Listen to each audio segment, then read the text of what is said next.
I think different universities are experimenting with different models of engaged scholarship. But I think what's unique about the Berkeley approach is the twinning of American cultures and engaged scholarship.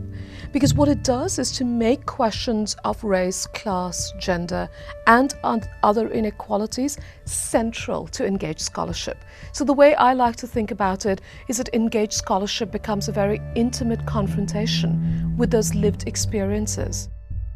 My critique of education is that we learn all these theories, we learn about all these people, but how is that addressing my day-to-day life? I don't believe that education or the knowledge that we're learning about is just for our brains and then we just go ahead and make a whole bunch of money. It's about like what can we do for our society and how can we help out those around us and the communities in which we come from. And I think community engaged scholarship does exactly that.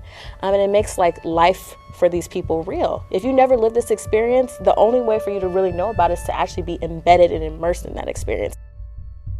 ACES is this opportunity for the university, especially Berkeley, to fulfill its public mission, to fulfill its social justice mission, and take some action, and get students engaged in that work and getting out of the classroom into the community, and recognizing that there are just larger systems at play, and that what we're reading in the textbook actually may not be capturing everything that's out there. In fact, it's not. I said probably not. It's really not. And for me, community engaged scholarship poses a question to a world-class public university, which has to do with the kinds of knowledge we produce, why we produce them, what counts as scholarship, who produces this scholarship, with whom, for whom, on what terms.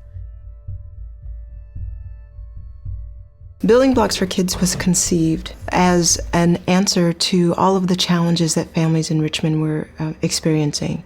And the idea is to support families to support their children from cradle to college. Really isn't a great We had 5 students from ACES working with us. They were able to do a national review of how people are looking at outcomes and indicators. So it saved us a lot of time and it gave us really quality work to think about. Talk to the young people. We've been approached several times around internships from folks at UCs and from other schools.